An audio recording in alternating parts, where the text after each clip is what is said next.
کچھ علماء کرام اس وقت میرے ساتھ ٹیلی فون لائن پر موجود ہوں گے، اور ان میں سے کچھ ایسے جن سے ابھی انہوں نے بات کر لی ہے، لیکن یہ نہیں جانتے کہ یہ پودا میرے ہی لگایا ہوا تھا، یہ درخت میں نے ہی وہاں لگایا تھا، اور وہاں پر یہ سارے علماء کرام جن سے آپ بات کر رہے ہیں ان کو میں ہی لایا کرتا تھا۔ اس وقت سب سے پہلے ہمارے ساتھ ٹیلی فون لائن پر موجود ہیں جن سے ابھی کچھ دیر پہلے گوگل بابا نے بات کی، اور ان کو اتنے بڑے عالم کو جن کی بات کو، جن کی گفتگو کو پوری دنیا سنتی ہے، اور یہ وہی عالم ہے میں آپ کو بتانا چاہوں گا جن کے بارے میں نیلے پیلے چینل نے اور جنگ نے، یہ آج امین شہیدی صاحب کو بھی نہیں معلوم ہوگا لیکن بتانا چاہوں گا، باقاعدہ درخواست جمع کرائی تھی کہ یہ وہ شخص ہے کہ جن کو بین کیا جائے، کیونکہ ان کی وجہ سے ایک پروگرام میں 2008 میں 2 قادیانیوں کا قتل ہو گیا تھا، اور اس میں امین شہیدی صاحب موجود تھے، اور آج پھر امین شہیدی صاحب کو اپنے مقصد کے لیے انہوں نے استعمال کیا، جبکہ امین شہیدی صاحب کے بارے میں انہوں نے خط لکھا تھا، اور وہ خط میرے پاس آج بھی موجود ہے جس میں میر شکیل الرحمان اور میر ابراہیم رحمان نے خاص طور پر امین شہیدی صاحب کو ٹیلی ویژن پر آنے سے منع کر دیا تھا، لیکن میں لاتا رہا امین شہیدی صاحب کو، کیونکہ وہ معاملہ ہی کچھ اور تھا، اس کا اس پروگرام سے کوئی تعلق ہی نہیں تھا، ایک غلط فضا بنائی گئی تھی، امین شہیدی صاحب نے ایسی کوئی بات نہیں کی تھی، لیکن امین شہیدی صاحب کو انہوں نے یوز کیا، اور آج پھر امین شہیدی صاحب کو انہوں نے یوز کیا۔ اس میں ہمارے ساتھ ٹیلی فون لائن پر موجود ہے مولانا محمد امین شہیدی صاحب۔ السلام علیکم۔ السلام علیکم مولانا صاحب۔ وعلیکم السلام ورحمۃ اللہ۔ کیسے مزاج گرامی آپ کی؟ خیریت سے؟ جی الحمدللہ الحمدللہ۔ مولانا صاحب تھوڑی دیر پہلے آپ کی گفتگو میں سن رہا تھا، اور آپ سے اسٹینڈرڈ سوالات پوچھے جا رہے تھے، اور ظاہر آپ اس کا وہی جواب دیتے جو آپ دے رہے تھے، لیکن حقیقت اس کے بالکل برخلاف ہے، اور آپ کو الجھایا گیا گفتگو میں، اور یہ آپ سے پوچھی گئی بہت ساری باتیں جو کہ آپ ظاہر ہے وہی جواب دیں گے جو آپ سے پوچھا جائے گا۔ یہ پوچھا گیا آپ سے کہ کوئی الزام لگائے تو کیا ہے، تو جس پر آپ نے کہا کہ یہ ایک بہت بڑی بات ہے، ایسے الزام نہیں لگانا چاہیے، بالکل درست آپ نے فرمایا۔ پھر آپ سے پوچھا گیا کہ بھئی کوئی چیز اس طرح سے دکھائی جائے تو کیا ہے، جس پر آپ نے صحیح فرمایا۔ لیکن آپ یہ بھی جانتے ہیں امین شہیدی صاحب کہ مولا کائنات حضرت علی کرم اللہ وجہہ الکریم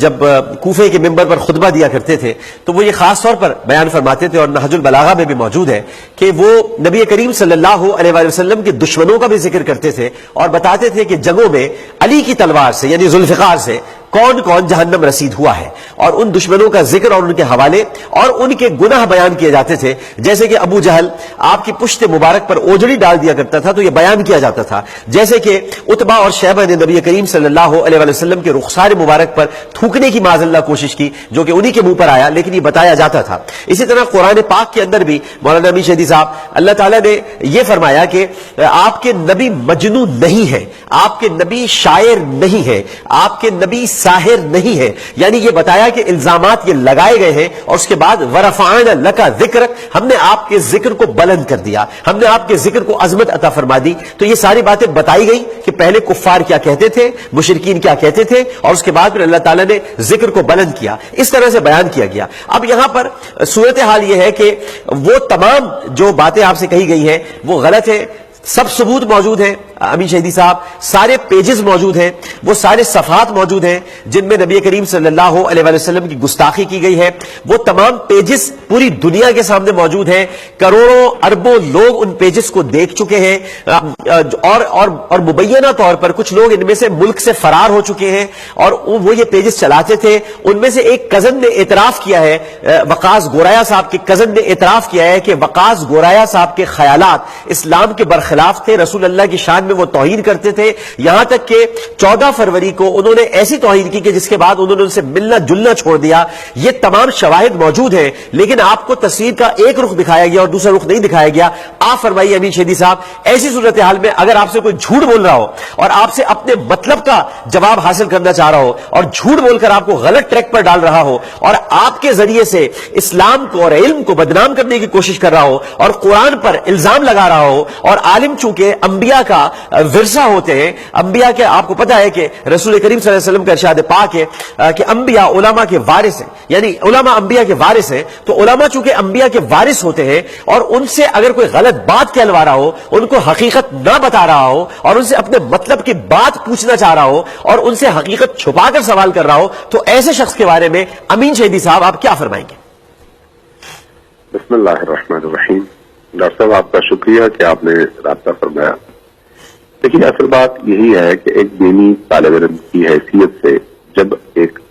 شخص سے پوچھا جائے گا، جس طرح کا سوال پوچھا جائے گا اس کا اسی طرح سے شریعت کی روشنی میں جواب بھی سامنے آئے گا. لہذا گزشتہ پروگرام میں جس طرح کے سوالات پوچھے گئے، چاہے آپ کسی بھی دنیا کے عالم دین سے، طالب علم سے، کسی دانشور سے آپ سوال پوچھیں گے تو وہ اسلام کی منطق، اس کے مزاج اور اس کے فلسفے کے مطابق اسی طرح سے اس کا جواب دے گا. اور میرا خیال ہے گزشتہ پروگرام میں، جس پروگرام کا آپ حوالہ دے رہے ہیں، چاروں علماء کرام نے اسی لیے تقریباً ایک ہی طرح کے جوابات دیے ہیں. جوابات میں کسی طرح کا کوئی فرق نہیں ہے. یہ ایک بات. دوسری بات یہ ہے کہ یہ جو میڈیا کی آپس کی جنگ ہے، اس کی وجہ سے دین کو نقصان پہنچتا ہے. ہمیں اس چیز سے اجتناب کرنا چاہیے کہ دین کو اور دینی اقدار کو کسی بھی صورت میں ہم اپنے چینلز کے مقاصد کے لیے استعمال نہ کریں. یہ ظاہر ہے دین کا نقصان ہوگا، چینل کا نقصان ہو یا نہ ہو. درست. لہٰذا اس سے ہمیں ہر صورت میں اجتناب کرنا چاہیے، ورنہ دین سے لوگ بدن ہو جائیں گے. اگلی بات یہ ہے کہ اس کیس کا حوالہ سامنے آ رہا ہے، یہاں پر میں یہ سمجھتا ہوں کہ ریاست کی ذمہ داری ہے کہ وہ ملزم کو کٹہرے میں کھڑا کرے جی. اور ملزم کے حوالے سے جو ثبوت دینے والے لوگ ہیں یا اس پر الزام لگانے والے لوگ ہیں یا مدعی ہیں، ان کو موقع فراہم کرے کہ وہ ثبوت پیش کرے، عدالت اس کا فیصلہ کرے اور عدالت اپنے اصولوں کی بنیاد پر جو بھی فیصلہ کرے اس کو آخری فیصلہ مانا جائے اور بات وہاں پر ختم کر دی جائے. بالکل صحیح. بالکل. لیکن اگر رسول پاک صلی اللہ علیہ وآلہ وسلم کی ذات گرامی کو عنوان بنا کر ہم ایک تماشا کھڑا کر دیں معاشرے کے اندر، جس کے نتیجے میں معاشرے میں ان ویلیوز کو ہم پامال کر دیں جن ویلیوز کی حفاظت کے لیے انبیاء آئے ہیں، صلحاء آئے ہیں، تو یہ میرا خیال ہے بہت بڑی زیادتی ہے. اور اگر یہ تماشا اور اگر یہ تماشا، علامہ صاحب میرے ساتھ ہی رہیے گا آپ ٹیلی فون لائن پر، اگر یہ تماشا باقاعدہ کھڑا کیا جا رہا ہو، اور میں ابھی آپ کو، ظاہر ہے کہ آپ میرے ساتھ ٹیلی فون لائن پہ رہیں گے، میں آپ کو ایک کلپ بھی سنواؤں گا، اگر یہ تماشا بلا وجہ کھڑا کیا جا رہا ہو اور جان بوجھ کر ملزمان کو بچانے کی کوشش کی جا رہی ہو اور ان پیجز کو چھپانے کی کوشش کی جا رہی ہو، ان کو غائب کیا جا رہا ہو، اور ایسی صورت میں اگر آپ تو مجھ سے زیادہ بہتر جانتے ہیں، میں تو علماء کی جوتیاں سیدھی کرنے والوں میں سے ہوں، لیکن مجھے آپ یہ بتائیے کہ 61 ہجری میں تو بعض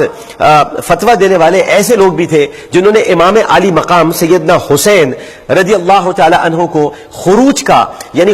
فتویٰ جاری کیا تھا، اور ان کے خلاف جو جنگ ہوئی تھی اس میں یہی کہا گیا تھا. اور اگر آپ کو یاد ہو تو کربلا کے میدان میں جو شمر کے الفاظ تھے وہ یہی تھے کہ ہم تمہیں قتل کریں گے. تو اس میں بھی علماء کو، یعنی جو علماء حق تھے وہ اس وقت ساتھ تھے اور خاموش تھے، کچھ خاموش تھے، کچھ ساتھ تھے، کچھ نے ساتھ دیا. لیکن آج تاریخ میں صرف امام علی مقام کا نام یاد رکھا جاتا ہے اور یزید کو کوئی یاد نہیں رکھتا. اسی تناظر میں آپ سے پوچھوں گا کہ اگر علماء کرام کو استعمال کیا جا رہا ہو اور ان کو حقائق بتائے بنا ان سے کوئی غلط بات کہلوائی جا رہی ہو، تو علماء کرام کا بھی یہ فرض بنتا ہے کہ وہ حقیقت جاننے کی کوشش کرے یا نہ کرے. ایک وقفے کے بعد میں آ رہا ہوں اور آپ کو کلپ بھی سنواؤں گا. امین شہیدی صاحب ہمارے ساتھ ہوں گے، کیونکہ اب یہ معاملہ چھیڑ دیا ہے تو اب اس کو ہمیں منطقی انجام تک پہنچانا ہوگا. آج ایک مرتبہ پھر نیلے پیلے نے اس پورے ملک میں آگ لگانے کی کوشش کی ہے، جو کہ امین شہیدی صاحب نے فرمایا ہے کہ اس پر مت کھیلیے، یہ رسول کریم صلی اللہ علیہ وآلہ وسلم کی حرمت اور ناموس کا معاملہ ہے، اس پر آپ میڈیا کی جنگ مت لڑیے. لیکن یہ ادارہ، یہ جو پاکستان دشمنی پر بھی آمادہ ہے، جو یہ فوج کا بھی دشمن ادارہ ہوا ہے، یہ پوری کوشش کر رہا ہے کہ ملک میں افراتفری ہو، ملک کے اندر فساد پھیلے، یہ فساد فی الارض کی طرف لے کر جا رہا ہے. لیکن ہم منطقی انجام تک پیچھا کریں گے، ہم آپ کا تعاقب کریں گے. آپ نے جس عالم کو بلایا ہے ہم ان کو حقیقت بتائیں گے. وقفے کے بعد امین شہیدی صاحب کو ہم کلپ سنوائیں گے اور اس کے بعد پھر ہم امین شہیدی صاحب سے گفتگو کریں گے. ایک وقفہ ایسے نہیں چلے گا. جی امین شہیدی صاحب، آپ نے کلپ سن لیا. یہ بالکل اسی طرح کی بات آپ سے تھوڑی دیر پہلے گوگل بابا نے اپنے نیلے پیلے چینل پہ کی تھی. مجھے حالانکہ کہنی نہیں چاہیے، لیکن میں خود اس نظریے کے خلاف ہوں، لیکن یہ بالکل اسی طرح آپ سے کہی گئی تھی جیسے کہا جاتا ہے کہ کربلا دو شہزادوں کی لڑائی تھی معاذ اللہ، اور دو شہزادے آپس میں لڑے تھے، جبکہ یہ حق اور باطل کے درمیان لڑائی تھی، لیکن پیش کچھ کرنے والے لوگ اس طرح کرتے ہیں کہ یہ نظر آتا ہے کہ گویا یہ حق اور باطل کے درمیان جنگ نہیں تھی، دو شہزادوں کے درمیان جنگ تھی، اور یہ آپ کو پتہ ہے، آپ جانتے ہیں، اس سے آپ انکار نہیں کر سکتے کہ ایسے لوگ ہیں یہ باتیں کرنے والے۔ بالکل اسی طرح آپ سے حق چھپایا گیا اور آپ سے حق چھپا کر آپ کو گھیرے میں لا کر پھنسانے کی کوشش کی گئی، لیکن الحمدللہ آپ امام عالی مقام کے ماننے والے، آپ پھنس نہیں سکے، کیونکہ میں اس وقت دیکھ رہا تھا اور میں نے آپ کو فوراً ٹیلی فون لائن پہ لے لیا۔ اب آپ فرمائیے یہ سب سننے کے بعد۔ دیکھیے، میں نے یہ کلپ بڑے غور سے ابھی سنا ہے، کیونکہ اس سے پہلے میں اس پروگرام کو دیکھ نہیں پایا تھا، میں باہر تھا ملک سے۔ بات یہ ہے کہ اگر کوئی شخص رسول پاک صلی اللہ علیہ وآلہ وسلم کی شان اقدس میں گستاخی کا مرتکب ہوتا ہے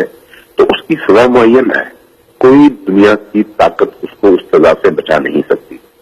سوال یہ ہے کہ یہ سزا کیا گلی کوچوں میں موجود لوگ دیں گے یا پھر اعلیٰ عدالتیں دیں گی؟ عدالتیں دیں گی۔ جو بنیادی طور پر جو اصولی بات ہے وہ یہ ہے کہ عدالتوں کو یہ کام کرنا چاہیے۔